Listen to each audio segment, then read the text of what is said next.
Suatu hari, saat kota Madinah sedang dalam suasana aman dan tenang, terlihat dari tepat ketinggian di pinggir kota, debu tebal yang mengepul ke udara. Debu itu semakin meninggi, bergumpal-gumpal hingga hampir menutupi angkasa. Angin yang bertiup menyebabkan gumpalan debu dari butiran pasir Sahara yang lembut dan terbang menghampiri pintu-pintu rumah di Madinah dan berhembus dengan kuatnya di jalan-jalan. Orang-orang menyangka ada badai yang menyapu dan menerbangkan pasir, tetapi kemudian dari balik tirai debu itu mereka mendengar terbesit kabar tentang kedatangan kafilah besar yang panjang. Tak lama kemudian 700 kendaraan yang syarat dengan muatannya memenuhi jalan-jalan dan mengguncang Madinah. Orang-orang saling memanggil dan mengajak sesamanya untuk menyaksikan keramaian ini, serta turut bergembira atas kedatangan harta dan rezeki yang dibawa kafilah itu. Ummul Mukminin Aisyah ketika itu mendengar suara hiruk-pikuk kafilah yang bergerak maju, bertanya, apakah yang terjadi di kota Madinah? Ada yang menjawab, kafilah Abdurrahman bin Auf baru datang dari Syam membawa barang-barang dagangannya. Jadi kafilah itu yang telah menyebabkan semua guncangan ini? Tanya Ummul Mukminin. Benar, wahai Ummul Mukminin. Jumlahnya 700 kendaraan. Ummul Mukminin menggeleng-gelengkan kepala. Pandangannya menerawang jauh seolah-olah sedang mengingat-ingat peristiwa yang pernah dilihat atau ucapan yang pernah didengarnya. Kemudian ia berkata, aku pernah mendengar Rasulullah bersabda, aku melihat Abdurrahman bin Auf masuk surga dengan merangkak. Abdurrahman bin Auf masuk surga dengan merangkak? Mengapa ia tidak memasukinya dengan melompat atau lari-lari kecil bersama angkatan pertama para sahabat Rasulullah? Sebagian sahabat menyampaikan cerita Aisyah kepadanya, maka ia pun teringat telah mendengarkan hadis dari Nabi lebih dari satu kali dan dengan redaksi yang berbeda-beda. Sebelum tali-tali pengikat perniagaannya dilepas, Abdurrahman melangkahkan kakinya ke rumah Aisyah lalu berkata kepadanya, engkau telah mengingatkanku suatu hadis yang tidak pernah kulupakan, maka saksikanlah bahwa kafilah ini dengan semua muatannya beserta kendaraan dan perlengkapannya aku persembahkan di jalan Allah. Seluruh muatan 700 kendaraan itu dibagi-bagikan sebagai perbuatan baik yang agung. Peristiwa yang satu ini saja sudah cukup untuk mengukir sebuah gambaran yang sempurna tentang kehidupan sahabat Rasulullah Abdurrahman bin Auf. Dialah saudagar sukses yang lebih sukses daripada kesuksesan yang pernah ada. Dia merupakan orang kaya dengan kekayaan yang melimpah ruah. Dia adalah seorang mukmin yang bijaksana yang tidak ingin bagian dari keuntungan agamanya hilang begitu saja dan tidak sudi kekayaannya membuat dirinya tertinggal dari kafilah iman dan pahala surga. Untuk itu, ia mendermakan harta kekayaannya dengan kemurahan hati dan kesadaran nurani. Sebelum saya melanjutkan kisahnya, dimohon kepada pemirsa untuk menonton video ini sampai selesai, serta mohon dukung channel ini supaya semakin berkembang dengan cara like serta berikan komen positifnya. Semoga dukungan pemirsa menjadi pahala dan dimudahkan segala urusan pemirsa di dunia dan akhirat. Bismillahirrohmanirrohim. Abdurrahman bin Auf adalah seorang dari 8 orang yang lebih awal masuk Islam. Abu Bakar datang kepadanya menyampaikan Islam, termasuk kepada Utsman bin Affan. Abdurrahman bin Auf telah memasuki Islam pada permulaan dakwah, yakni sebelum Rasulullah memasuki Darul Arqam dan menjadikannya sebagai tempat pertemuan dengan para sahabatnya yang beriman. Tidak ada persoalan yang tertutup bagi mereka dan tiada keraguan yang menjadi penghalang. Bahkan mereka segera bersama Abu Bakar As-Siddiq menemui Rasulullah untuk menyatakan baiat dan memikul bendera Islam. Sejak menganut Islam sampai berpulang ke rahmatullah dalam usia 75 tahun, ia selalu menjadi teladan yang cemerlang sebagai seorang mukmin yang besar. Hal ini menyebabkan Nabi memasukkannya dalam 10 orang yang telah diberi kabar gembira sebagai ahli surga. Umar mengangkatnya sebagai anggota majelis syuro yang terdiri dari 6 orang yang merupakan calon khalifah yang akan dipilihnya sebagai penggantinya. Cepatnya Abdurrahman masuk Islam telah menyebabkan dirinya harus mengalami penganiayaan dan penindasan dari Quraisy. Ketika Nabi memerintahkan para sahabatnya hijrah ke Habasyah, Abdurrahman bin Auf pun ikut berhijrah. Kemudian ia kembali lagi ke Mekah, lalu hijrah untuk kali keduanya ke Habasyah, dan selanjutnya hijrah ke Madinah. Keuntungannya dalam perniagaan sangatlah besar, hingga mencapai batas yang membuat dirinya merasa takjub dan heran, sehingga ia berkata, "Sungguh aku melihat diriku ini, seandainya mengangkat batu, niscaya aku temukan emas dan perak di bawahnya." Perniagaan bagi Abdurrahman bin Auf bukanlah jenis perdagangan yang tercela maupun monopoli. Bahkan ia sendiri bukanlah orang yang berlomba-lomba untuk mengumpulkan harta atas dorongan agar menjadi orang kaya. Sekali-kali bukan itu, melainkan suatu amal dan kewajiban yang keberhasilannya akan menambah kedekatan jiwa kepada Allah dan berkorban di jalannya. Abdurrahman bin Auf adalah seorang yang kuat emosi jiwanya, di mana ia menemukan kepuasan emosinya itu dalam amal yang mulia. Apabila ia tidak sedang sholat di masjid dan tidak sedang berjihad dalam peperangan, ia pasti sedang mengurus perniagaannya yang berkembang pesat. Sehingga kafilah-kafilah dari Mesir dan Syria membawa ke Madinah barang-barang muatan yang dapat memenuhi kebutuhan seluruh jazirah Arab, baik pakaian maupun makanan. Yang menunjukkan kepada kita bahwa seorang yang kuat emosi jiwanya adalah ketika kaum muslimin hijrah ke Madinah. Rasulullah pada waktu itu menerapkan aturan untuk mempersaudarakan 2 orang sahabat, salah seorang dari muhajirin warga Mekah dan yang lainnya dari Ansor penduduk Madinah. Persaudaraan ini berjalan dengan sempurna hingga membuat hati terpesona. Orang-orang Ansor yang merupakan penduduk asli Madinah membagi seluruh kekayaan miliknya menjadi 2 dengan saudaranya dari kalangan muhajirin. Bahkan istri pun direlakannya. Ketika itu Rasulullah mempersaudarakan antara Abdurrahman bin Auf dengan Sa'ad bin Rabi. Sa'ad bin Rabi berkata kepada Abdurrahman, "Saudaraku, aku adalah penduduk Madinah yang paling banyak harta. Silahkan pilih separuh hartaku dan ambillah. Aku juga mempunyai 2 istri. Perhatikanlah yang lebih menarik hatimu, dan aku akan menceraikannya sehingga engkau dapat memperistri dirinya." Abdurrahman bin Auf pun menjawab, "Semoga Allah memberkahi dirimu dalam istri dan hartamu. Tunjukkanlah kepadaku letak pasar." Abdurrahman pergi ke pasar. Ia berjual beli di sana dan mendapatkan keuntungan. Kehidupan Abdurrahman bin Auf di Madinah, baik semasa Rasulullah maupun sepeninggalnya beliau, selalu ditunaikannya dengan sempurna untuk memenuhi hak agama dan beramal di dunia. Perniagaannya sukses dan menguntungkan. Seperti diungkapkannya sendiri bahwa seandainya ia mengangkat batu dari tempatnya, pasti ia akan mendapatkan emas dan perak di bawahnya.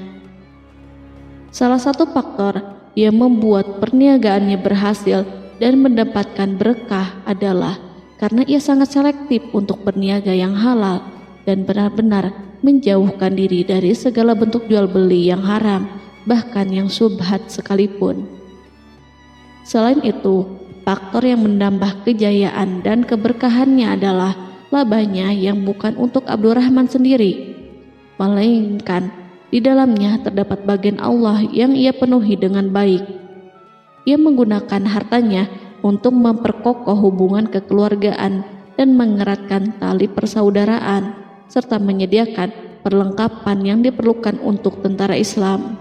Bila total perniagaan dan kekayaan yang lainnya ditambahkan keuntungan yang diperolehnya dihitung, jumlah kekayaan Abdurrahman bin Auf itu dapat diperkirakan dengan memperhatikan jumlah yang dibelanjakannya di jalan Allah.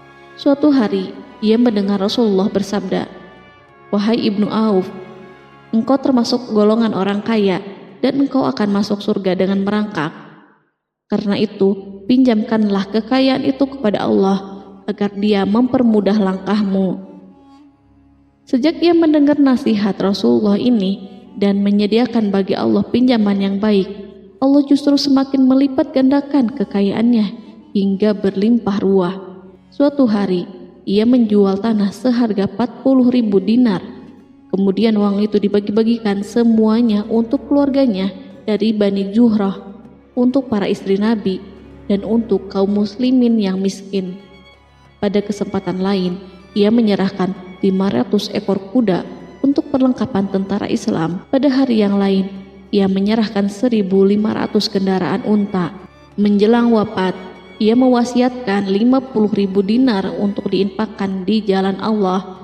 Ia juga berwasiat bagi setiap orang yang ikut perang Badar dan masih hidup, masing-masing mendapatkan 400 dinar. Hingga Utsman bin Affan juga mengambil bagian dari wasiat itu, meskipun termasuk orang yang kaya. Ia berkata, harta Abdurrahman bin Auf halal lagi bersih, dan memakan harta itu membawa keselamatan dan keberkahan. Ibnu Auf adalah seorang yang mengendalikan hartanya, bukan dikendalikan oleh hartanya. Sebagai buktinya, ia tidak mau celaka dengan mengumpulkan dan tidak menyimpannya. Bahkan ia mengumpulkannya dengan tetap merendahkan hati dan dari jalan yang halal. Kemudian harta itu tidak dinikmati untuk kepentingannya sendiri, melainkan untuk dinikmati bersama keluarga, kerabat, rekan-rekan, dan masyarakat seluruhnya. Karena begitu luas pemberian serta bantuannya, ada yang mengatakan seluruh penduduk Madinah berserikat dengan Abdurrahman bin Auf pada hartanya. Sepertiga dipinjamkannya kepada mereka, sepertiga lagi dipergunakannya untuk membayar hutang-hutang mereka, dan sepertiga sisanya dibagi-bagikan kepada mereka. Harta kekayaan ini tidak akan pernah membuat kelegaan dan kesenangan pada dirinya selama ia belum menemukan jalan untuk membela agama dan membantu rekan-rekannya. Adapun untuk selain itu, ia selalu merasa khawatir terhadap kekayaannya. Pada suatu hari, dihidangkan kepadanya makanan untuk berbuka karena waktu itu sedang berpuasa. Ketika pandangannya tertuju pada hidangan tersebut, selera makannya pun bangkit. Namun, ia justru menangis sambil berkata, "Mus'hab bin Umair telah gugur sebagai syahid dan ia jauh lebih baik daripada aku. Ia hanya mendapat kafan sehelai kain yang jika ditutupkan ke kepalanya, maka kelihatan kakinya, dan jika ditutupkan ke kedua kakinya, terbukalah kepalanya. Demikian pula Hamzah yang jauh lebih baik daripada aku. Ia pun gugur sebagai syahid, dan saat akan dikuburkan hanya mendapatkan sehelai selendang. Dunia ini telah dihamparkan kepada kami seluas-luasnya, dan hasil sebanyak-banyaknya telah diberikan kepada kami. Sungguh kami khawatir bila pahala kebaikan kami telah disegerakan balasannya di dunia." Pada peristiwa lain, sebagian sahabat berkumpul bersamanya menghadapi jamuan makan di rumahnya. Tak lama setelah makanan diletakkan di hadapan mereka, Abdurrahman menangis sehingga rekan-rekannya bertanya, "Apa yang membuatmu menangis, wahai Abu Muhammad?" Ia pun menjawab, "Rasulullah telah wafat, dan semasa hidup beliau beserta keluarganya tidak pernah merasakan kenyang makan roti gandum. Apa harapan kita apabila dipanjangkan usia tetapi tidak menambah kebaikan bagi kita?" Demikianlah, kekayaan yang melimpah itu sedikit pun tidak membangkitkan kesombongan dan takabur dalam dirinya. Bahkan orang-orang mengatakan tentang dirinya, seandainya seorang asing yang belum pernah mengenalnya kebetulan melihatnya sedang duduk bersama budak-budaknya, niscaya ia tidak bisa membedakan di antara mereka. Tetapi bila orang asing itu mengenal satu saja sisi jihad Ibnu Auf dan ujian yang dihadapinya, ia pasti langsung mengetahui siapa dia. Misalnya, ia mengetahui bahwa di badannya terdapat 20 bekas luka di perang Uhud, dan bahwa salah satu dari bekas luka itu meninggalkan cacat pincang yang tidak sembuh-sembuh pada salah satu kakinya. Contoh lain, beberapa gigi serinya rontok di perang Uhud yang menyebabkan kecedalan yang jelas pada ucapannya. Saat orang asing itu tahu salah satu sisi ini, ia pasti menyadari bahwa laki-laki yang berperawakan tinggi dengan wajah berseri, kulit halus, pincang, cedal sebagai tanda jasa dari perang Uhud, itulah orang yang bernama Abdurrahman bin Auf. Semoga Allah ridho kepadanya. Kita sudah terbiasa memperhatikan tabiat manusia, bahwa harta kekayaan itu biasanya menyebabkan seseorang suka berkuasa. Artinya, orang-orang kaya selalu gandrung untuk memiliki pengaruh guna melindungi kekayaan mereka dan melipat gandakan pengaruh itu. Selain untuk memuaskan nafsu demi kebanggaan dan kepuasan pribadi, semua ini merupakan sifat yang biasa dibangkitkan oleh kekayaan. Tetapi bila kita melihat Abdurrahman bin Auf dengan segala kekayaannya yang melimpah, menemukan manusia ajaib yang sanggup menguasai watak dasar manusia dalam bidang ini dan melangkahinya ke puncak ketinggian yang istimewa.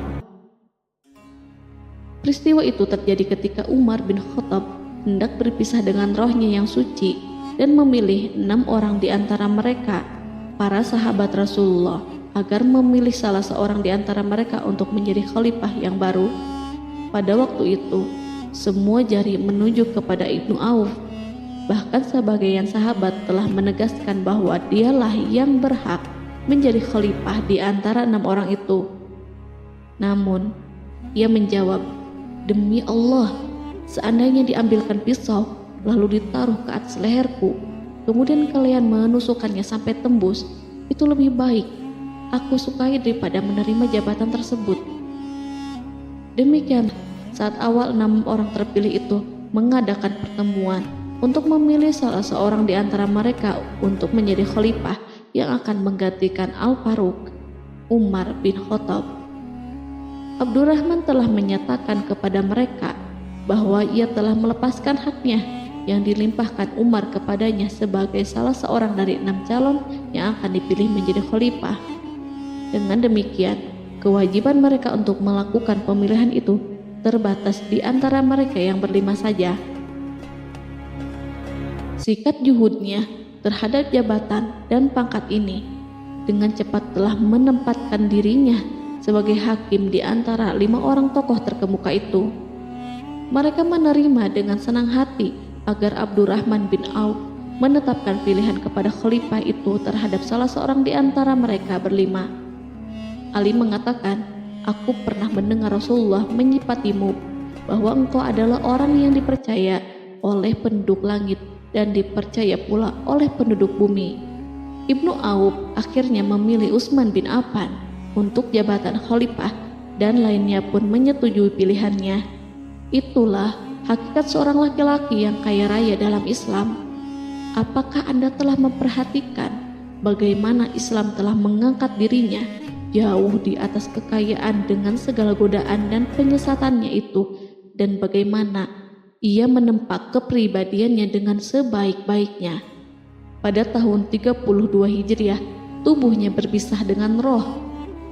Ummul Mukminin Aisyah memberinya kemuliaan khusus yang tidak diberikan kepada orang lain dengan memberikan usulan kepadanya ketika ia masih terbaring di ranjang menuju kematian agar bersedia dikuburkan di pekarangan rumahnya berdekatan dengan Rasulullah, Abu Bakar, dan Umar.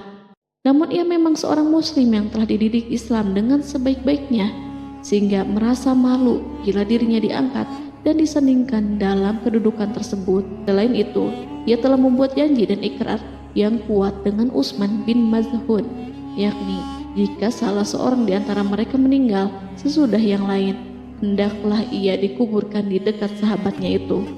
Saat rohnya bersiap-siap memulai perjalanan yang baru, air matanya meleleh, sedangkan lidahnya bergerak-gerak mengucapkan kata-kata, "Aku khawatir dipisahkan dari sahabat-sahabatku karena kekayaanku yang melimpah ruah." Namun, ketenangan dari Allah segera menyelimutinya. Lalu senyuman tipis menghiasi wajahnya disebabkan sukacita yang memberi cahaya dan kebahagiaan yang menenteramkan jiwa.